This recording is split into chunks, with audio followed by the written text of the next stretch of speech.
Assalamualaikum warahmatullahi wabarakatuh. Kali ini saya ingin menanggapi tentang penolakan pembangunan pondok pesantren yang akan didirikan oleh Sugino Raharja.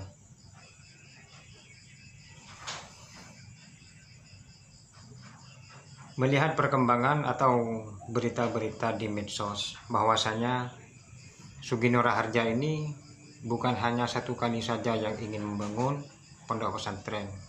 Yang pertama, insya Allah kalau tidak salah ingin membangun pesantren di daerah Malang. Namun pembangunan tersebut juga mendapatkan penolakan dari warga. Setelah itu dia ingin membangun sebuah pesantren kembali di daerah Bondowoso, Jawa Timur,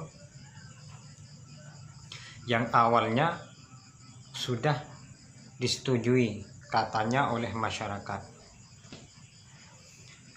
Namun akhir-akhir ternyata juga masyarakat menolak terhadap pembangunan pesantren yang akan didirikan oleh Sugino. Menurut saya penolakan tersebut disebabkan oleh 3 hal. Namun sebelumnya, yuk kita saksikan dulu video tanggapan Sugino tentang penolakan pesantrennya yang ada di Bondowoso. Karena mudah-mudahan video ini mengimbangi, mudah-mudahan video ini mencerahkan. Kalau di Turen saya mengalah karena memang legalitasnya belum kuat. Kalau di Besuki ini saya akan mencoba bertahan sekuat nyawa saya. Saya bila perlu nanti saya siap mati berkalang tanah di sana hanya gara-gara mau bangun pesantren. Jadi besok akan ada sejarah dicatat oleh negara ini. Dulu ada orang mati gara-gara mau bangun pesantren. Dimasa sama orang, sama Ansor, sama Banser gara-gara membangun pesantren. Siapa? Gus Nur, Sugino Raharja. Mungkin akan tercatat sejarah seperti itu, nggak masalah. Jadi menurut saya ada 3 hal yang membuat masyarakat itu, sebagian masyarakat itu menolak pembangunan pondok pesantren Sugino. Namun perlu diketahui bahwasanya masyarakat itu menolak bukan karena pesantrennya. Orang Bondowoso itu tempatnya orang alim, orang berilmu. Sangat tidak masuk akal jika orang Bondowoso itu menolak sebuah pembangunan pondok pesantren.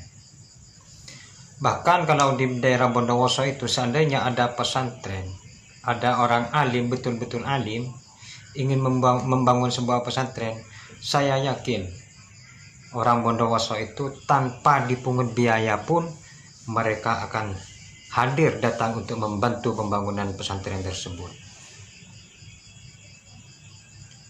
Menurut saya yang pertama, yang mana dalam Al-Quran dijelaskan faman ya'mal mithqala dzarratin khairan yarah wa man ya'mal mithqala dzarratin syarran yarah. Barang siapa yang melakukan kebaikan walaupun itu hanya sebesar biji gandum, maka orang itu akan menuai hasilnya, baik itu di dunia ataupun di akhirat.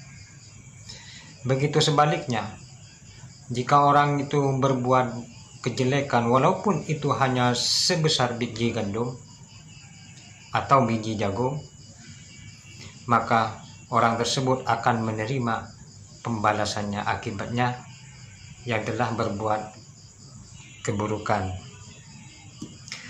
Dari ayat tersebut mungkin dan melihat dari jejaknya Sugino ini, penyebab pertama adalah mungkin karena sering membencinya seseorang, baik itu ormas atau oknum dan sebagainya. Jadi oleh Allah Subhanahu wa taala sekarang dia itu dibalas sehingga orang lain itu membencinya juga. Jadi saran saya untuk Suginor, berbuatlah kebaikan dengan ikhlas. Orang ikhlas itu tidak akan ada balasan dengan kejelekan. Banyak para YouTuber, banyak para artis seperti Aziz Gagap, dia tidak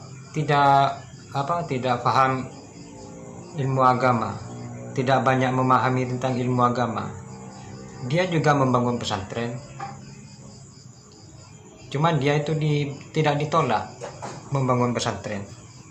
Dia sama seperti Suginor, hanya membiayai saja. Kenapa tidak ditolak? Mungkin karena dia itu ikhlas karena Allah Subhanahu wa Ta'ala, dan menjaga dirinya untuk selalu berbuat baik kepada yang lain tanpa mencaci, menghina, dan sebagainya. Sedangkan syarat yang kedua, menurut saya, Suginor Raharja itu perlu memperbaiki akhlaknya dulu. Jangankan hanya Suginor, Rasulullah SAW itu diutus ke dunia ini hanya ingin menyempurnakan akhlak manusia. Sebagaimana di dalam satu hadis beliau bersabda, innama bu'ithtu liutammima makarimal akhlak. Saya diutus ke dunia ini tidak lain hanya ingin menyempurnakan akhlak yang mulia. Jadi perbaikilah akhlaknya. Jangan seenaknya ngomong ini itu, jancuk dan sebagainya. Ulama-ulama dibilang ini, dibilang itu. Bahkan Kiai Haji Ma'ruf Amin pun dibilang murtad. Itu kan menunjukkan sifat atau akhlak yang tercela. Jadi stop, berhentilah. Biar masyarakat itu bisa menyatu dengan Anda, bisa menyatu dengan Suginor Raharja. Yang terakhir tentunya sebagai seorang pengasuh pondok pesantren, harusnya alim, memahami ilmu, tentunya ilmu agama. Bagaimana bisa mendidik anak-anak, bagaimana bisa menjadi contoh yang baik kepada anak didiknya, sedangkan pengasuhnya sendiri itu ilmunya masih belum mumpuni. Sudah banyak di YouTube Suginor itu menafsirkan ayat salah, menafsirkan ayat seenaknya sendiri, bahkan berani mengatakan menurut tafsir ini menurut Gusno. Itu kan menyesatkan. Man dhalla fayudillu, barang siapa yang sudah tersesat maka dia akan menyesatkan. Jadi jika ingin mendirikan suatu pesantren, ingin mendidik anak-anak,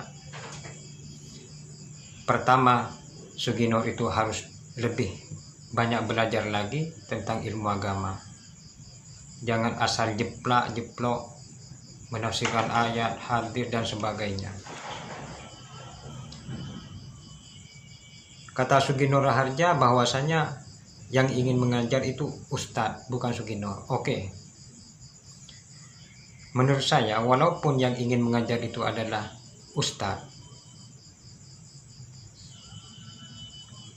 tapi yang namanya santri,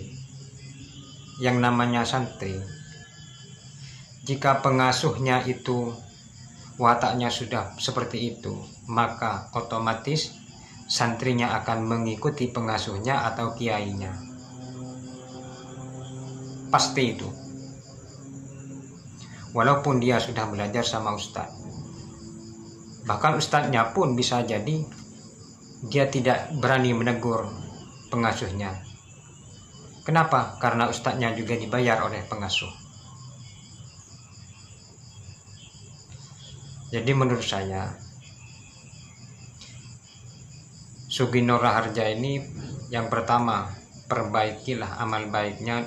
Jika berbuat baik, maka berbuat baiklah dengan ikhlas, tanpa harus menghina ini itu, atau saya sudah bangun masjid 1000 masjid, atau ini saya sudah bagi-bagi beras. Tidak perlu. Memang boleh secara jahron, bersedekah itu secara jahron, tapi ada caranya juga, tanpa tak perlu menyebutkan ini itu, sudah berikan saja. Yang kedua, harusnya akhlaknya ditingkatkan, yang jelek ditinggalkan, perangai buruknya. Yang terakhir, jadi Suginur ini harus banyak belajar tentang ilmu agama, baik tafsir dan sebagainya. Jika sudah menguasai beberapa ilmu agama, baik ilmu nahwu, sorof atau apapun, terutama ilmu akhlak, insya Allah masyarakat akan menerima dengan ikhlas juga. Dimanapun Suginur itu akan membangun sebuah pesantren. Sekian dulu dari saya. Hadanallahu wa iyyakum ajmain. Assalamualaikum warahmatullahi wabarakatuh.